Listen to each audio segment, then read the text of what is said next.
நாற்று விட்டுறான் வெள்ளம் ஒரு பக்கம் கிடச்சி விடுவோம். நாற்று விட்டேன் இவ்வளோ வேறு நாற்று விட்டுது.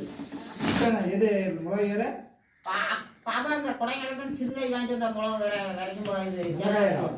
சிறுகாய் தான் அது சிறுகையே நல்லா விளைய சிறுகாய் கொடுக்கணும் ஃபுல்லாக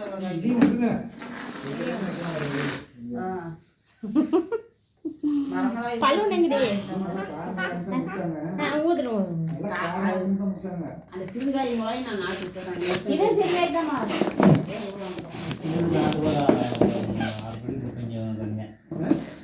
ஒரு 6 படி நாட்டு அதை எடுத்து அந்த பலூன் எடுத்து எந்த அதை எடு ஊதார கிடக்கிற பலூன் எடு ஊதார கிடக்கிறது எடு அந்த நாட்டு தான் அந்த வெயில் தரும்.